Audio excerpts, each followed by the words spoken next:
Hello there, and you're very welcome back to Series 8 of the Public Eye podcast, a 5-part series of podcasts brought to you by Granite Exchange.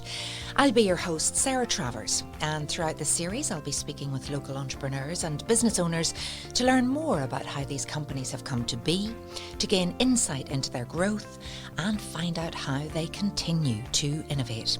So wherever you get your podcasts from, remember to keep an eye out for new episodes and subscribe to stay up to date. Today I'm joined by Ellie McBride, Calibrated Concepts. Ellie, it's so good to see you in the podcast studio. Oh, thank you. It's really good to be here.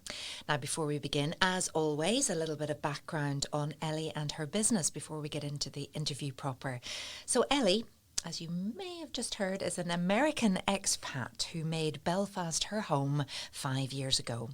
After moving across the world to be with her husband, she struggled to find the flexibility to spend much time in her other home in Oregon.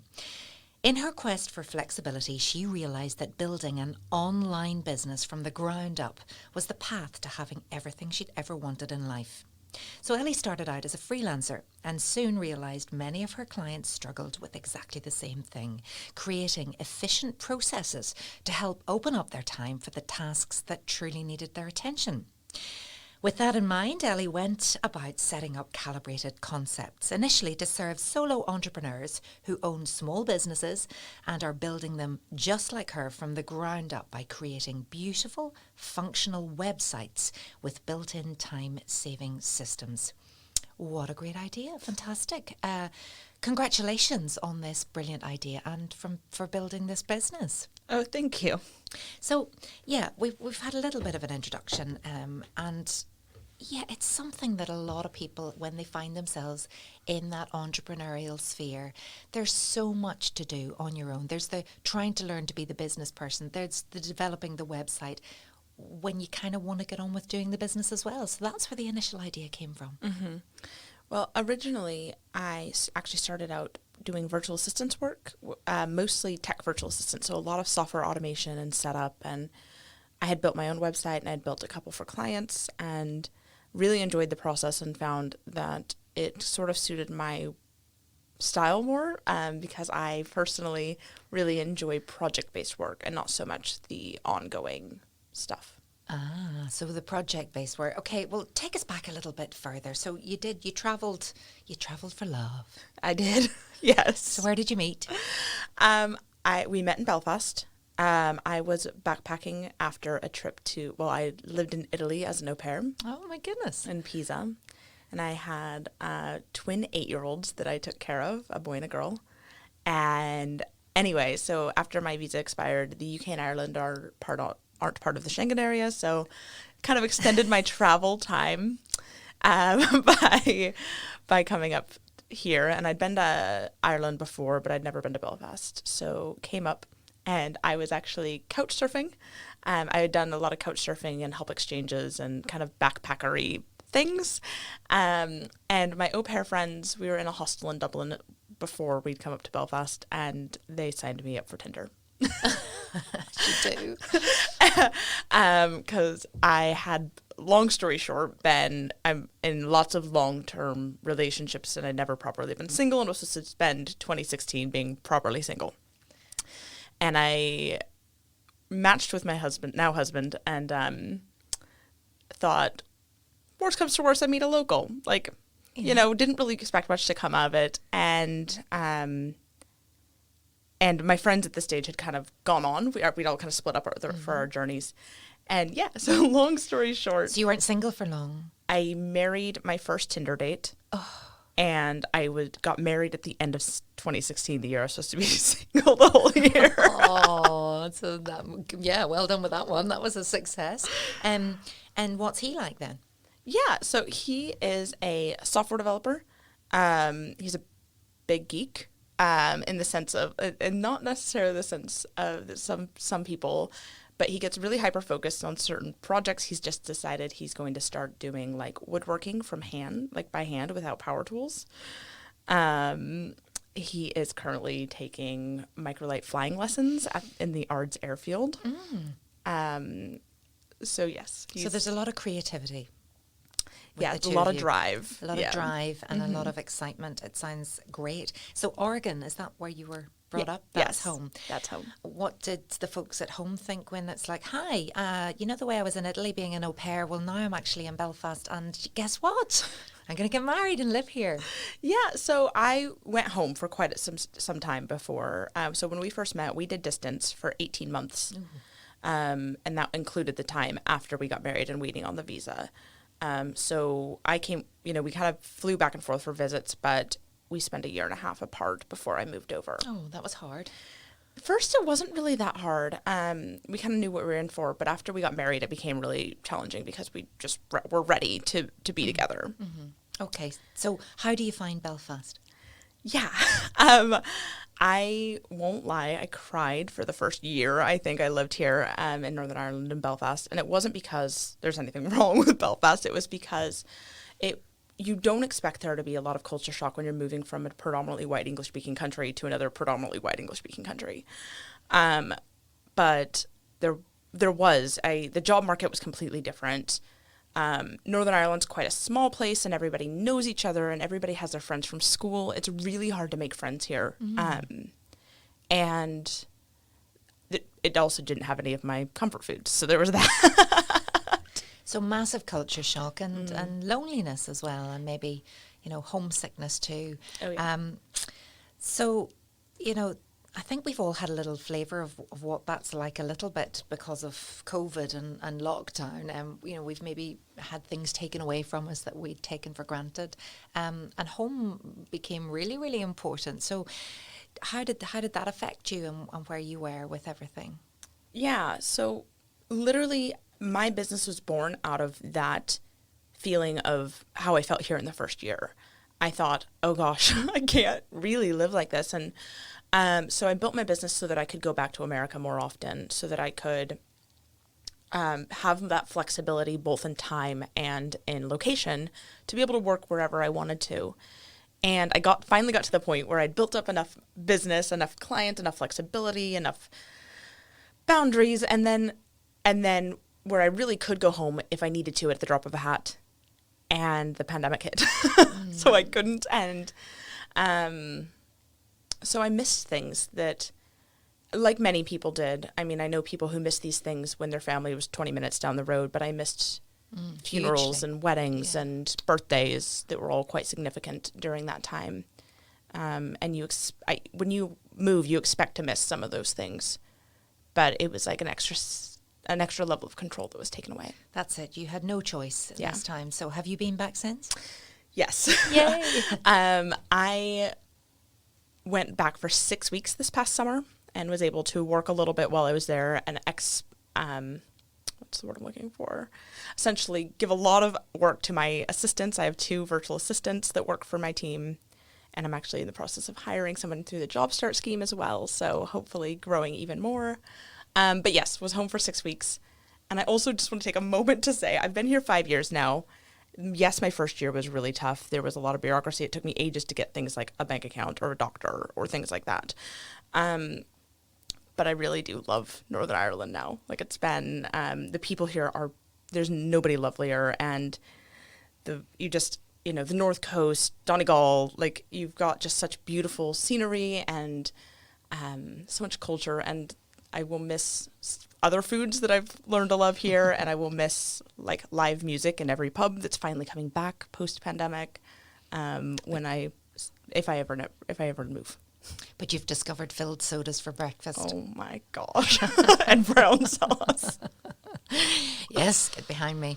Okay, well, it's nice to get a little bit of a sense of where you've come from, and it's also, I think, very important for people in Northern Ireland to understand what it's like not to be from Northern Ireland and come here and try and establish yourself. So it's not like you're going and you're working for somebody else in an organisation. When you're a solopreneur or a solo entrepreneur, that's a lonely world too. Yeah. Well, I did. So as I was building up my business, I did have a job for a while. I actually worked for a really cool small law firm in Belfast. They used to be called Ford Campbell. I think they've just gone through a merger, and I don't know their name now. Lewis Selkin, I think might be right. But they were the best, essentially a small family to work for. and they were so supportive of me when I left to go full-time with my business, and very supportive of me doing my business part-time on the side while I was working for them. This podcast is sponsored by Granite Legal Services, a niche business and immigration law practice located in the heart of Newry City. Granite Legal Services provides legal advice to both individuals and companies alike across a wide range of industries, from employment, commercial or corporate law matters to immigration law. Granite Legal Services focuses on providing legally sound, practical advice to its clients. To get in touch, visit www.granitelegalservices.co.uk or contact 028 3026 2200. So tell me about a typical client for you. How do you reach people? Most of my work comes from referrals. So I'd say the vast majority of my work comes from that, from my network. I also do a lot of teaching, and that's via YouTube. It's via workshops within other people's communities. It's via my blog, and I do a lot of teaching around technology. My biggest passion is to help women and non-binary folks do business with more ease by embracing technology. It feels so overwhelming and scary, and the biggest phrase I hear over and over and over again is, "I'm just not techie enough." And that's a lie. Okay. Everybody can do it with a little help. Okay, so what advice would you give? What's usually the first place to start? The first place to start, like for most businesses, I say if you do not use a scheduling tool, then you should. Just saving I don't. So that. tell me about this. So there's lots of different types. You can use Acuity or Calendly or whatever. But essentially, if you have an automated thing where people can click a link, figure out where they can slot into your calendar, it saves this whole back and forth. Can you do this time? Can you do this time? Oh, no, that's no longer available. It saves everybody that. And you can still make it feel really personal, but it connects to your calendar. So they have what's called read-write capability. So they can read your calendar to make sure there's no conflicting appointments. They can write appointments into your calendar. And they also, you can set parameters. So say, for me, I only take client calls for my website clients. I only take client calls Tuesday through Friday from 3 to 5 p.m. So you know then that's when you're going to be doing that. It's not like you've got, oh, look, who's this random person's just appeared in my diary. Yes, and you can also say, okay, well, no new calls earlier than 8 hours ahead. So, right, so I don't get like a last minute into my diary. I think that's what would scare me from doing that is that, oh gosh, I didn't even realize, and I hadn't put something in my diary and I'm somewhere else. Yeah, you can do 24 hours, you can do 48 hours. It's kind of up to you. It also means that if something comes up, you can allow your client to reschedule themselves. It's a huge time saver. I used it when I had my podcast, and I used it for allowing guests to book in. I use it for consultations to book in, my clients to book in their meetings. Even like if somebody in the business community is like, hey, do you want to like have a coffee chat? They book in for that too, because it saves everybody that time and space. And I think it also really helps setting boundaries, right? Like it's that thing where I know I only take those calls during these times, and it means that somebody can't be like, well, can you really just do this other time? And I'm like, those are my times. Those are my times. Yeah, it really helps. Well, that's brilliant. So a scheduling. Let's do the American tool. What else? That's my number one. It's because it's so easy, because people can set it up in like an hour, right, or less. And it will save them hours upon hours, a week, a year. But other things that I recommend would be social media scheduling. I integrate that a lot. Email marketing is huge. So I think that's more. I'm talking about all these things. These are things that I integrate into websites, because if you can make your website work for you when you're not online, you can free up this time, this energy to do other things in your life, other things in your business. And so people can book a consultation with me like right now, and I'm here with you. People can pay me right now, and I'm here with you. I have social media posts scheduled to go out, this evening, well, actually Thursdays and Saturdays and Mondays. And I don't really have to think about it. Right. I was on the train here writing my email newsletter that I will then type up, hand to my assistant, who will take it, format it, and schedule to send it out next week. And I think that email marketing is probably, along with your website, is probably one of the most important pieces of marketing, because people can miss a social media post very, very easily. It takes a lot to get somebody to come to your website, whether that be SEO or marketing to some other way to bring them there. But if somebody invites you into their inbox, the chance that they're going to actually open that email and get whatever message that you're sharing with them is very, very high. It's a huge privilege to be invited into somebody's inbox, but if you have it, it's one of the most important connection pieces. So that's brilliant, and you've already enlightened me in just a couple of minutes. So there's so much that people can get from you. You mentioned something there that was quite interesting. You said that you were particularly in the space and wanting to serve women and non-binary. So what do you want to tell me about that? Why is that where your market is? Well, I'm working to become a more diverse and inclusive business provider. And so I have friends, I have family that are in the LGBTQ plus community.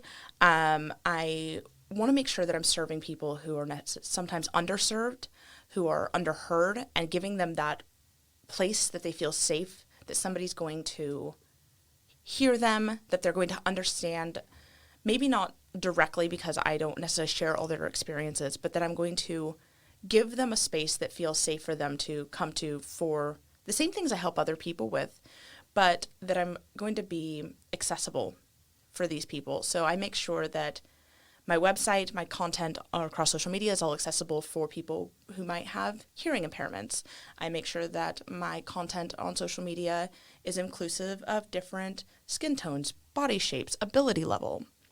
And so I make sure my pricing has payment plans, and these types of things that can really be barriers for people who come from places of a lot less privilege.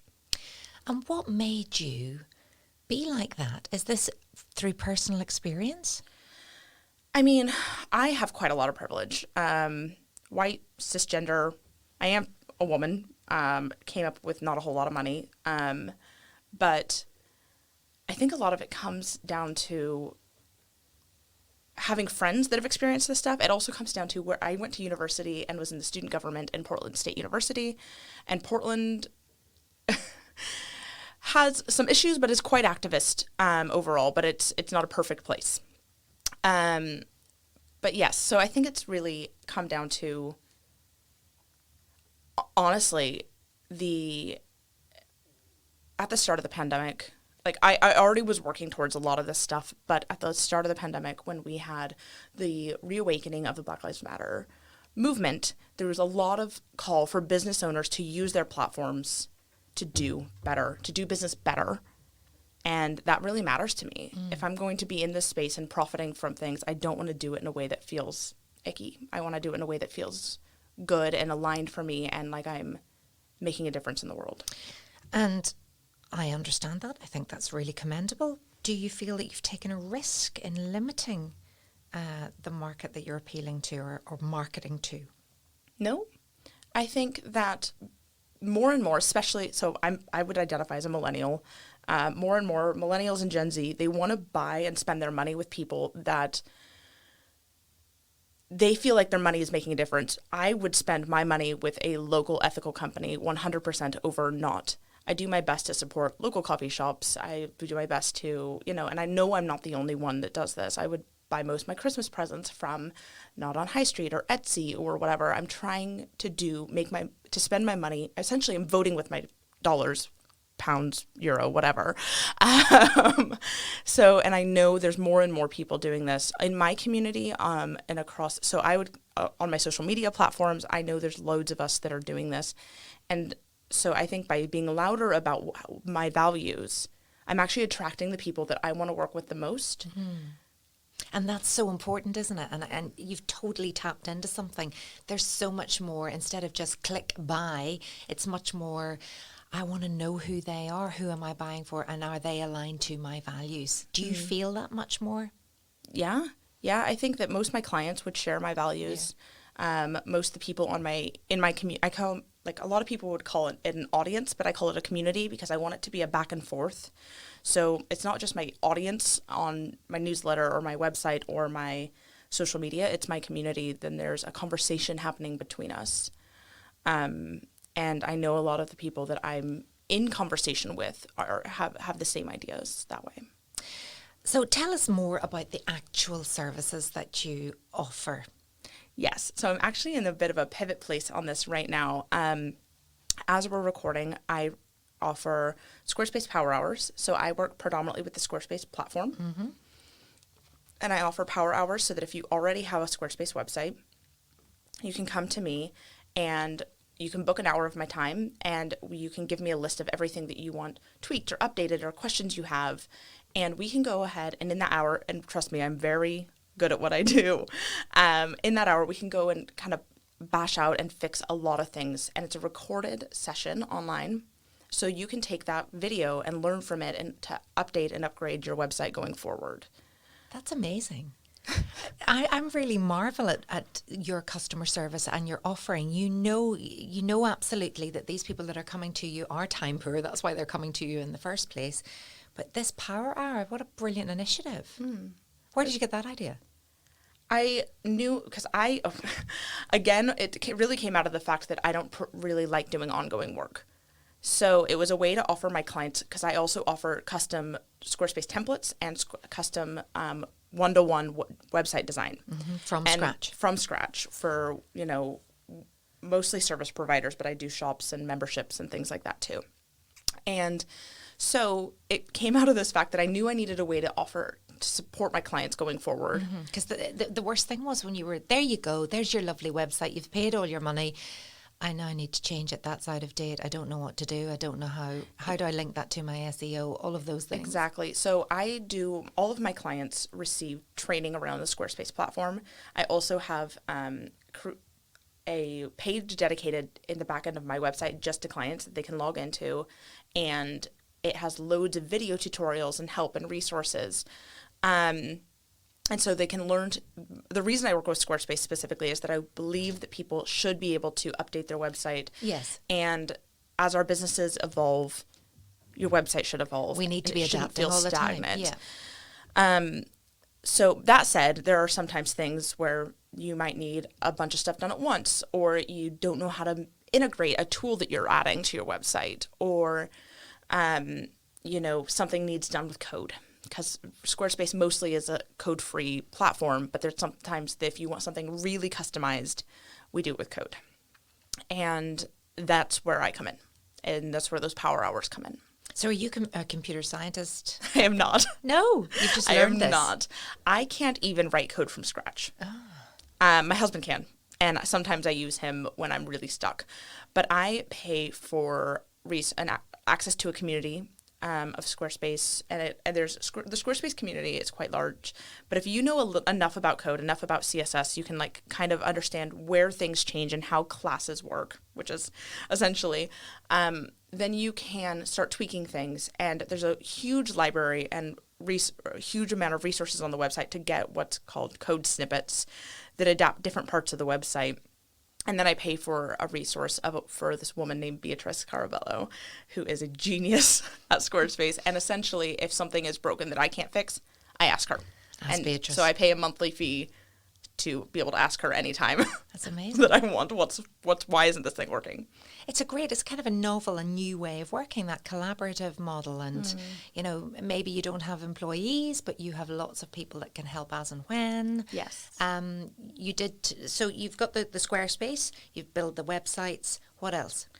So right now, that's pretty much it. But I am in the process, hopefully later this spring, so pretty much right as this spring-summer kind of shift, we'll be launching a new community. And the community will be, so as I mentioned, I started out as a virtual assistant.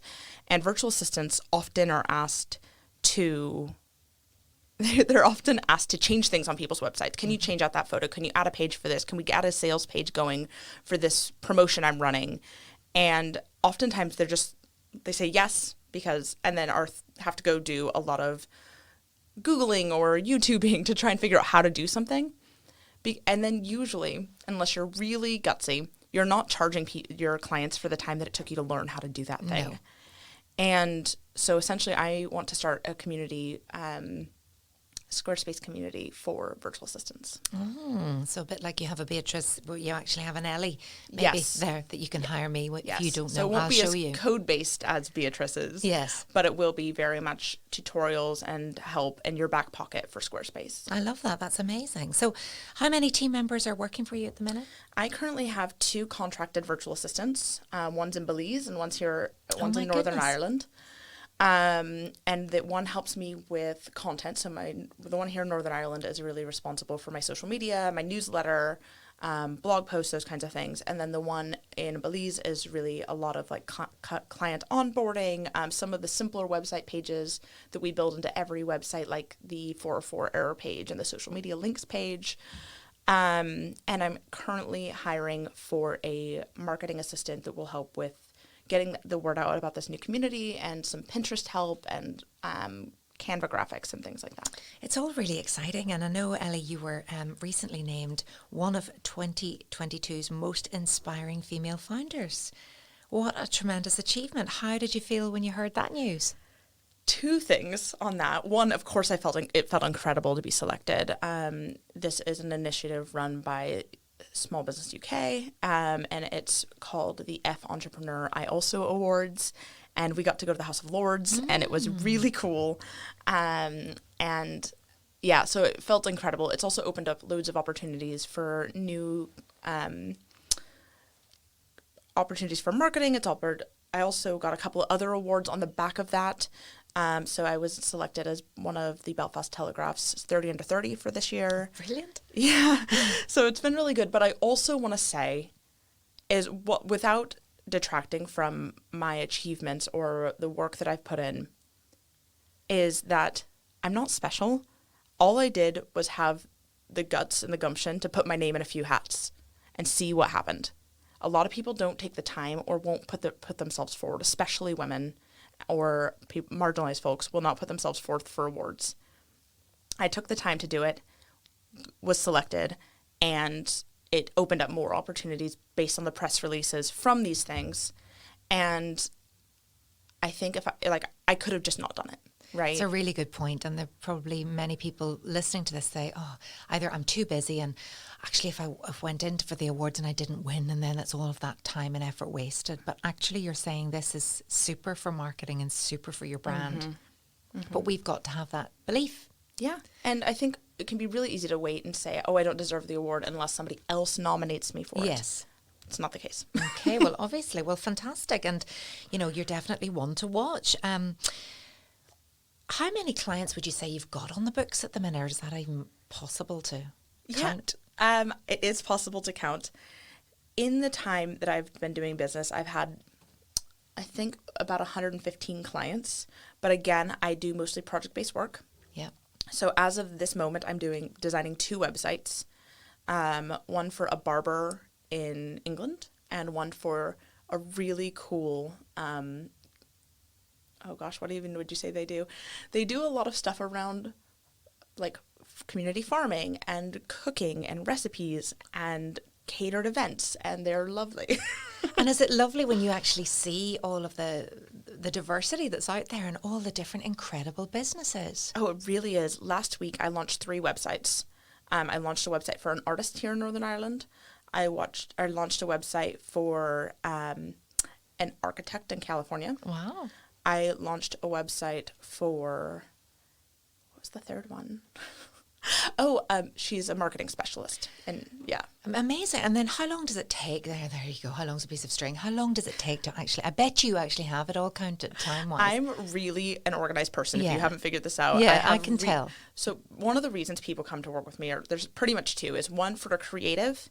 I'm very, very organized. I have amazing systems that help people to make this process a lot less daunting. I have a copywriting workbook. I have resources to help you if you need to get photos or graphics or branding done. So I make this process really easy. So people tend to book me about 4 to 6 weeks in advance of when they need their website done. To gather all of the material. And that takes the time to get everything ready. And then the actual design typically takes about 3 weeks. Okay. So what do you ask people? Do you ask them to take their own photos or hire a photographer, or what way? Because it's all about the visual, isn't it, these days? Yes and no. I think Oh. copywriting is so, so important. I think having the right words to connect with your community if you have really great photos but nothing to say, it doesn't matter. That said, I've worked with people who've done their own photos. I've worked with people that have had the best branding, photography, and copywriting all done for them. I really am willing to help people from where they're at, because you can always swap out a few photos. You can always update your copywriting.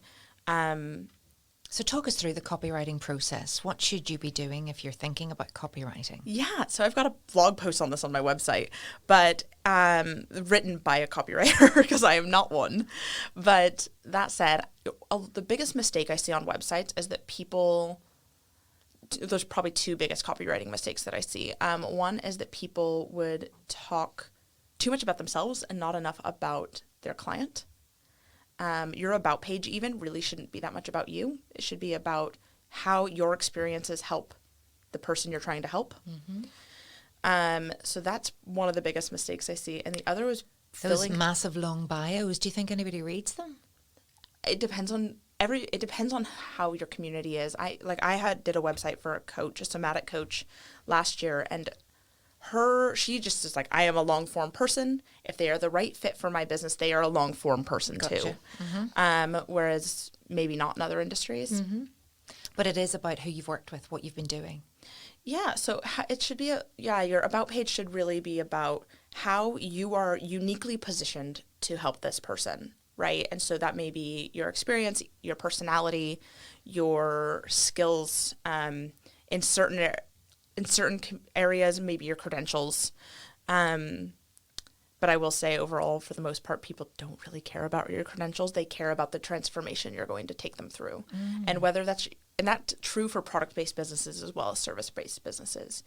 You know, if you're selling art, you're giving somebody the ability to have something beautiful or gift something beautiful. And that's a transformation in itself as well. So here's a question. Mm-hmm. What's on your landing page or in your About Us, About Me section? What will I do? What will you do for me? Yeah. So the critical thing about web designers is that we never update our websites as much as we update other people's. But mine mostly describes how my ability to be super organized, techie, and make things beautiful is going to make your life easier, because I'm going to teach you how to do it too. I like it. See, good answer. That was brilliant. And then the USP thing. What makes Calibrated Concepts stand out from its competitors?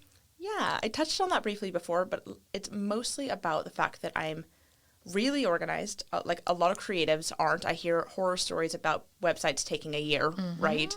We've all been there. And also the fact that I'm a woman in web design. There's not a whole lot of us. So a lot of my clients feel like a little more heard or a little more understood. There's a little less work in making their vision come true. But yes, mostly it's about the fact that I'm really organized for a creative, and that I've got some really nice processes in place to make this monumental thing of putting your website out into the world a lot less overwhelming. Are you proud of what you've achieved? Oh, yeah. Yeah. Going to America for 6 weeks was probably the best thing. It was hard because I thought that I would go for 6 weeks and chill, and everyone wanted to do things. But at the same time, it was a huge moment for me, because it meant that it was kind of like I made it. Mm-hmm. I made it. This business that I've designed to do this is now doing this. And then what was the reaction from home to what you were doing? Yeah. I think when I moved over here, a lot of people were, like, especially my mom, was not super pleased, but everybody loves Paul. And when they met Paul, they kind of went, okay, like, this is just it. My dad's coming to visit for the first time this summer. Oh, lovely. And very classically, he is like, my name before I married was McConnell. And my dad is very much like, we're going to the homeland. I was going to say, right, and you're McBride now, so yes. Okay, there is definitely something in the genes there. Fairly far back, but yes. And the red hair. Yeah. Well, that's wonderful. And, Ellie, I love your values. I love what you stand for, that you're proud of those values, and that you keep helping people who are perhaps just needing a leg up and needing to stand out, needing to start. And you're not looking to take all of their money, do that one-stop power hour and then bye-bye. You're there. And, you will help make a difference. So the purpose of this podcast, and I ask everybody the same question, is to inspire existing business owners and ambitious entrepreneurs to grow their business, which is probably next for you, by offering insight into the success of businesses such as Calibrated Concepts. You are growing, you're extending your community now next, but let's go right back to those people that are wanting to start out. What advice would you give to people who may have a business idea but have no idea where to begin or are unsure as to whether that risk is worth taking? Well, most of my experience is in the service-based area, and I would say service-based is a lot lower risk than product-based businesses. But when it comes to service-based business, my what I just say is go, do it, because my business has evolved over and over again. I started out as a virtual assistant, and I started that way even though I didn't really want to be a virtual assistant, because I knew that I knew I could do it, right? I knew that I knew what it took to become to help people with the admin and the technical and the back end of business. But then I realized I didn't want to be a virtual assistant at first because I didn't know that you could specialize as a virtual assistant. And then I specialized as a virtual assistant, and then I realized I didn't have to do ongoing retainer work. And then I realized, okay, well, if I'm not going to do that, how do I have help the same type of people I love helping, but do that for a bigger bigger projects. And so if you start somewhere, you will naturally evolve and learn to work with who you want to work with and how you want to work. So I think getting started is my biggest thing. And then the next thing is outsource before you're ready. Right. Why? Because if you outsource, you will be paying someone to do something faster and better than you know how to do it, and you will be able to make the money back very quickly. That's great advice. Great advice. What's the biggest goal you want to achieve? I don't even know anymore. I feel like I've done it. Right now for me, it's just about, I don't even know. I'm kind of in the process of figuring out that next goal. For me, it was really getting to this stage, and now I'm not sure what's next. I'm not sure there needs to be. Okay, well, the ultimate long term is to eventually move back to America and start a tiny farmstead with the chickens and the growing of things and the honesty stand, and work from there part-time. Lovely. Does Paul agree? Yeah. Love it. Well, look, Ellie, it has been so charming talking to you today in the podcast studio. Thanks for coming to Newry. Glad you had the filled soda experience before we sat down. That's Ellie McBride, everybody, Calibrated Concepts, our latest guest on the Public Eye podcast. Join me for another episode. You know where to join. Subscribe to stay up to date. This podcast was recorded in Granite Podcast Studio. Interested in starting up your own podcast but don't know how? Granite Podcast Studio can help. Record your podcast in our state-of-the-art studio, which is based in the heart of Newry City. Our studio has cutting-edge and user-friendly technology and can seat up to 4 people. We also provide an editing service for our team, using your guidance and editing notes to provide you with a flawless finished product, leaving your listeners wanting more.